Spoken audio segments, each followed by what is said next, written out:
Hello, good morning. Yan, welcome to my vlog.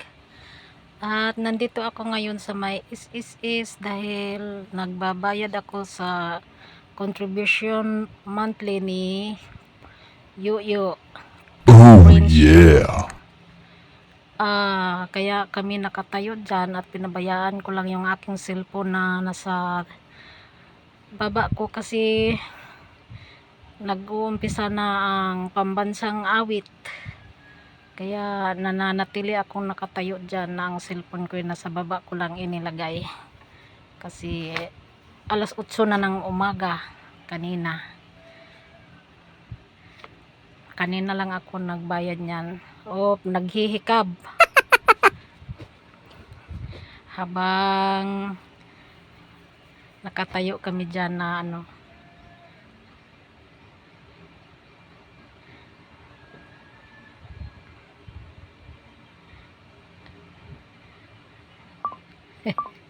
hindi ko hinawakan yung aking cellphone kasi pagbigay galang ng pambansang awit ng Bayang Magiliw.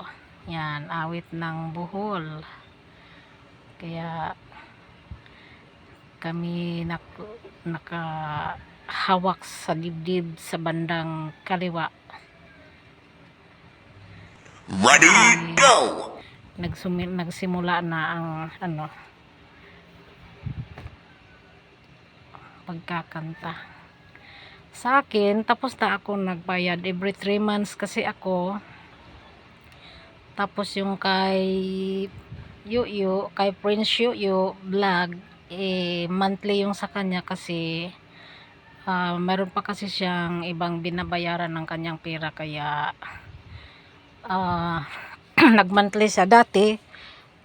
Quarterly yan siya sumasabay sa akin sa pagbayad ng quarterly, pero sa ngayon nag-ano na muna siya, nag-monthly na muna. Sa kanya naman 560 kasi ano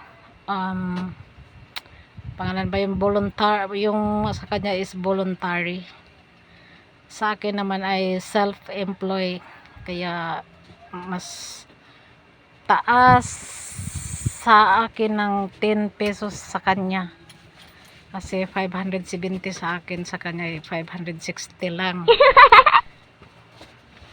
Kaya nung Sabado pa kasi yan sa nagpadala ng pera, kaya kahapon ko pa kinuha tapos nagbayad ako. Tapos bukas naman may lalakadin pa rin ako, sa kanya pa rin. Sa PSA naman ako pupunta at magkuha ng kanyang birth certificate kasi kailangan niya at gagamitin ng pagkuha ng security license kasi dalawa na lang ang requirement sa kanyang kulang bago ma-process kasi kulang pa siya ng birth from PSE at saka police clearance, kaya pending muna ang kanyang pagpaprocess. Dalawa kasi yan sila. Yung isang pamangkin ko rin, sa kanya ay coming na ang kanyang security license kasi nakapasa na siya ng birth certificate from PSE. Hindi kasi tatanggapin yung local from municipality, kailangan talaga ang galing sa PSE. Mabuti na lang mayroon na kaming PSE dito sa Bohol na 155 lang ang bawat copy. Dati wala, request pa kami dati. Magre-request pa ako tapos magbabayad doon sa bangko ng 330. Sa ngayon 155 na lang. Tulad ng kukunin ko kay Yuyo, kaya kinakailangan ko ang kanyang authorization from Yuyo, kaya pinagawa ko na siya ng authorization para sa akin at bukas pa ang appointment. Kaya pagkagaling dito sa ngayon, bukas sa PSA naman. para tapos ang kanyang pagpaprocess ng kanyang security license.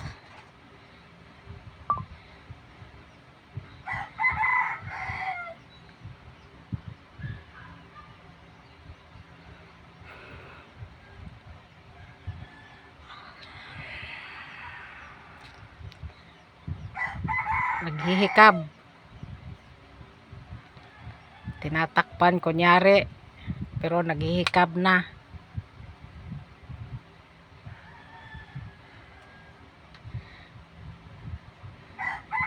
Ang number ko nakukuha dyan kasi anong oras baga ako dumating, 5:30 yata or alas 6 na. Parang 5:30. Ika 14 ako. Ayan, 14.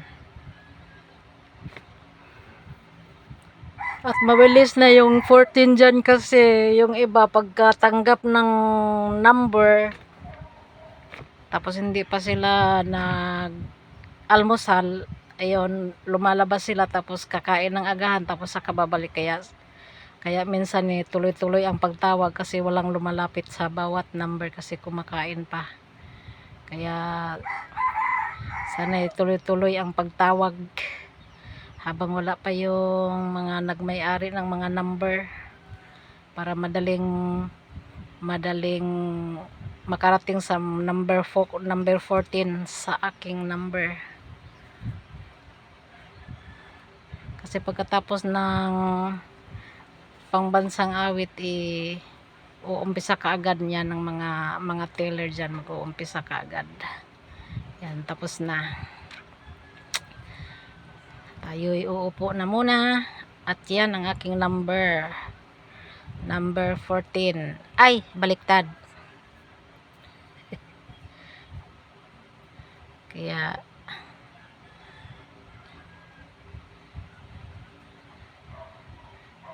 yan, number 3 na kaagad kasi yung ibang nagmamay-ari kasi ng number wala dyan kasi lumalabas sila kakain pa.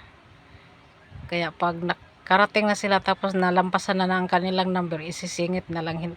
Tinatanggap ng mga teller pero hindi kaagad tatawagin kundi isisingit. Tatawag mo na sila ng number na nandyan yung tao tapos pagkatapos sa kanila naman yung nagsingit, sa kanila naman ang inaasikaso nila. Hindi pwede na porket una ang number mo tapos nasapawan ka, sa iyo agad ang sa iyo kaagad ang gagawin kundi hintayin mo muna. Yan, number 3 na ang tinawag at ang sa akin ay 14. Meron pang 11 katao ang kailangan. Sana tuloy-tuloy ang pagtawag. Ayun, number 4 na.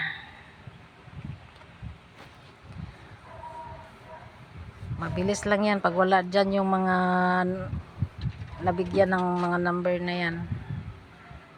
Kasi pag walang lumapit, tawag ka agad ng ibang number. Kaya tuloy-tuloy yan.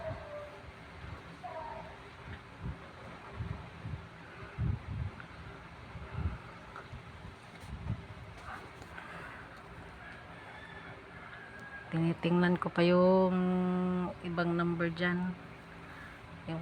Yung liig ko para ng liig ng turtol. Para ng liig ng pagong nakataas.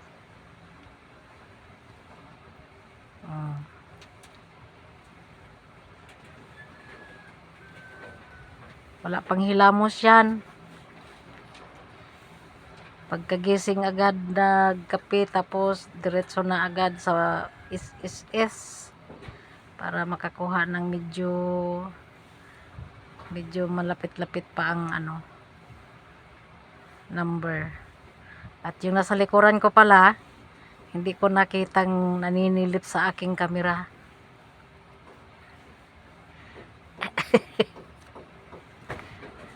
Maya-maya isasali kita. Ninilip ka ha. Sige. Yan. Mamaya maya isasali kita. Yan. Malapit na.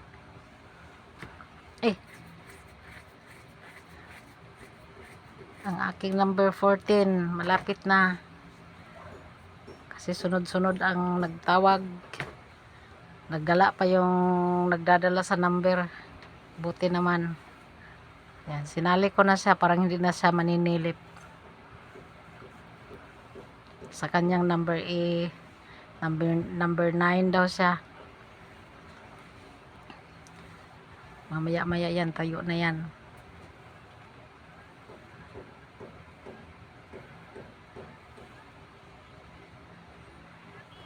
Sinasali ko na siya para hindi siya mahihirapang sumilip. Sisilip-silip kasi. Kaya, ayan. Kita ka na.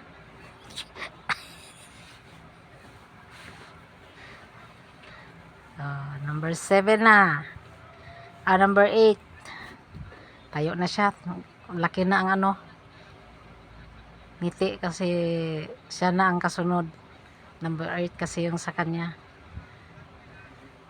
Yan. Tumayo na siya. Naninilip yun eh. Kaya sinali ko na lang. At meron namang pumalit sa kanyang isang magandang babae na mapula-pula ang bibig.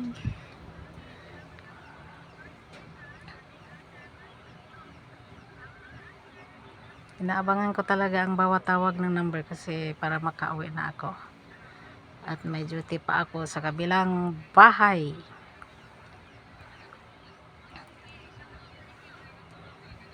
At yan. Malapit na talaga ako. At kung bago lang kayo sa aking YouTube channel, Mami Okay Ganda, paki-like, share, and comment, and subscribe, at pindutin ang notification bell para updated ko kayo sa lahat ng aking mga bagong upload. Thank you for watching. At malapit na ako. Ayan. 11 na. Shout out kay Prince Yu Vlog. Yan, nagbabayad na ako sa iyong SS. Para hindi ka magkaroon ng butas.